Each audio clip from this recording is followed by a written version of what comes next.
Dear students, आज मैं class 10th का बायो का जो लेसन है जैव प्रक्रम जो है उसको लेके आया हूँ। उसके बारे में हम आज डिस्कस करेंगे कि उनमें जो मुख्य तथ्य हैं जो हमारे एग्जाम्स में आ सकते हैं, बोर्ड के एग्जाम्स में, कॉम्पिटिटिव एग्जाम्स में, उसके बारे में हम लोग जानेंगे। तो सबसे पहले हम जानने की कोशिश करते हैं कि जैव प्रक्रम आखिर है क्या।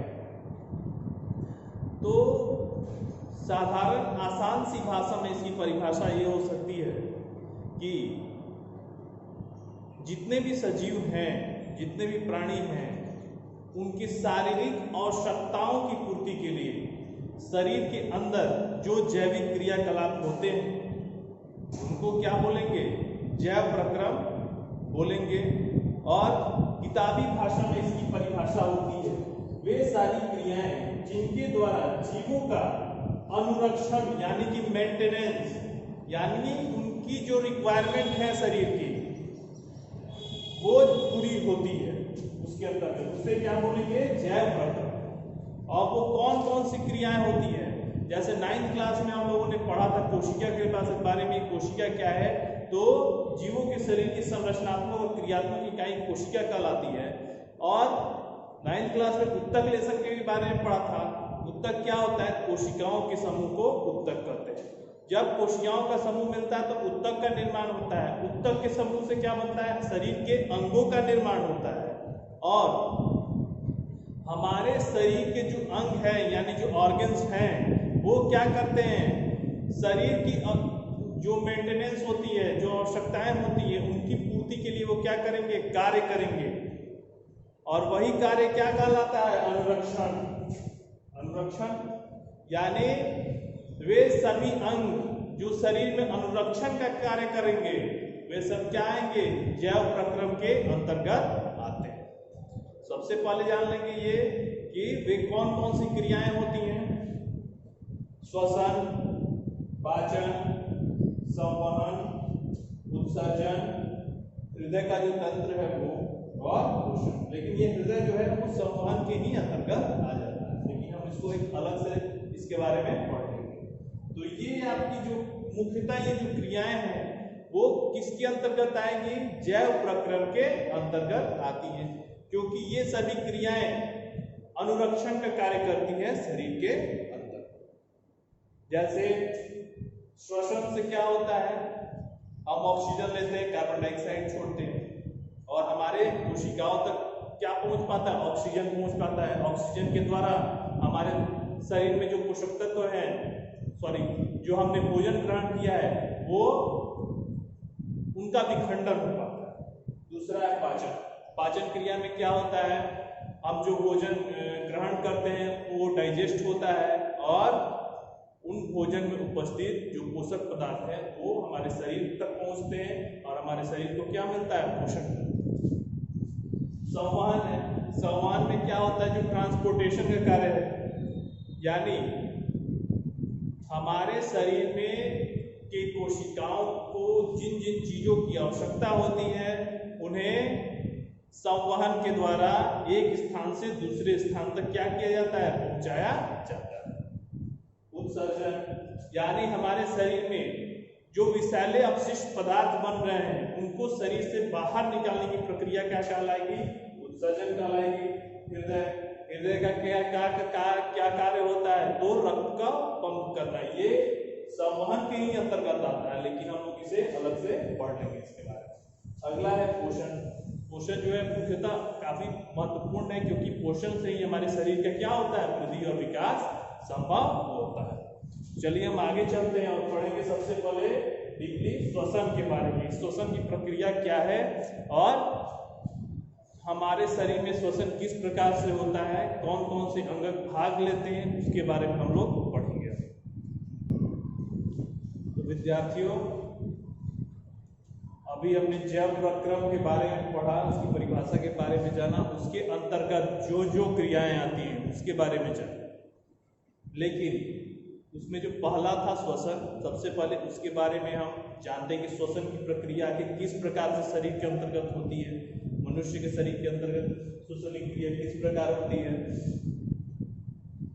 और कौन कौन से मुख्य अंग उसमें भाग लेते हैं, श्वसन के दौरान ऑक्सीजन कैसे रक्त तक पहुंचता है, कार्बन डाइऑक्साइड कैसे बाहर निकलता है, उसके बारे में जानेंगे।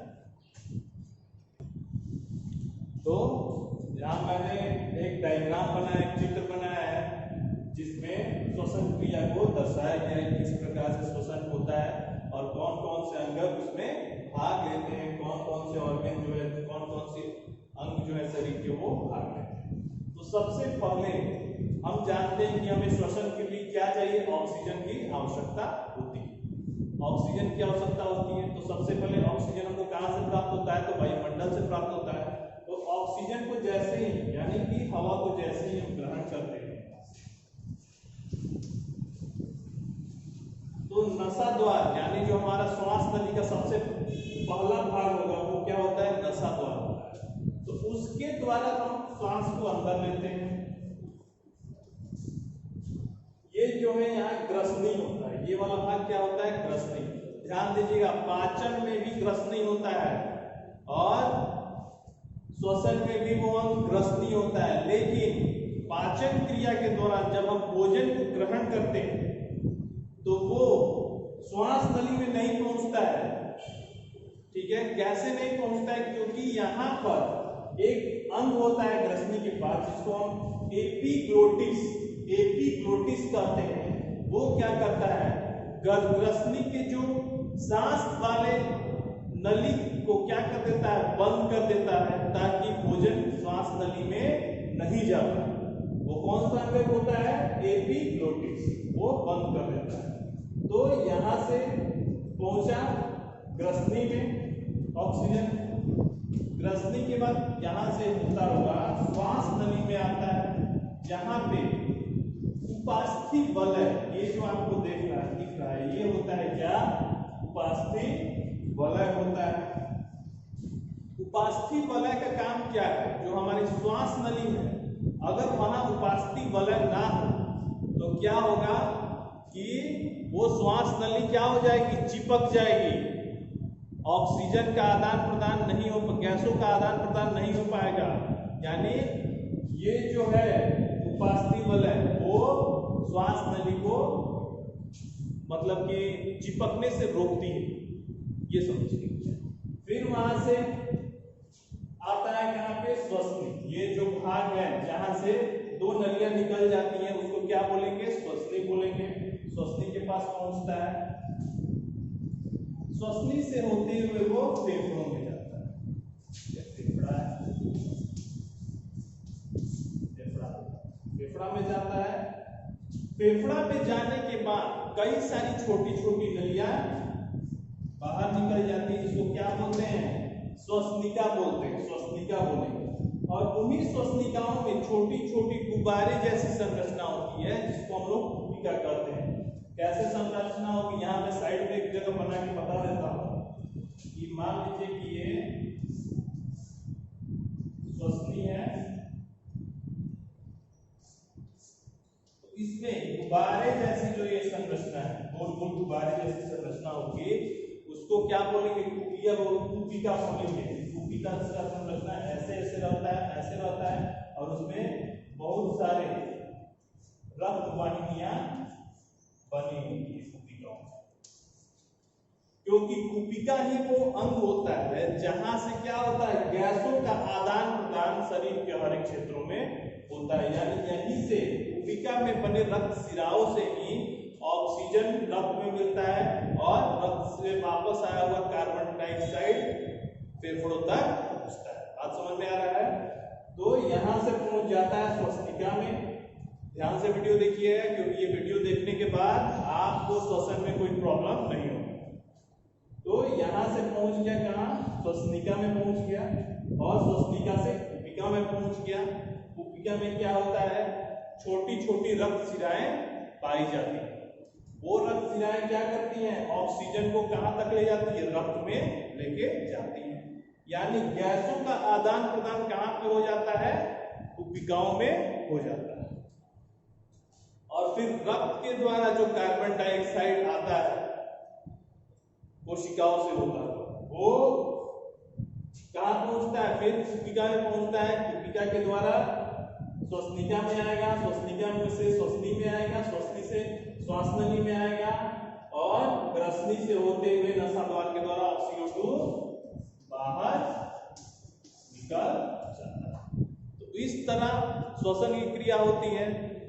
लेकिन कुछ इंपॉर्टेंट और भी बचा हुआ है जिसको हम नेक्स्ट वीडियो में जानेंगे। वो क्या है कि जब कुपिका में ऑक्सीजन पहुंचता है उसके बाद वो रक्त में कैसे जाता है, रक्त के से होते हुए हृदय में कैसे जाता है, हृदय उसको पंप कैसे करता है और फिर वो रक्त से होता हुआ कुपिका तक कैसे पहुंचता है। हम अगले वीडियो में इसके बारे में देखेंगे। तब तक आप ये देखिए और अगर समझ नहीं आए तो मुझे कॉल कर सकते हैं।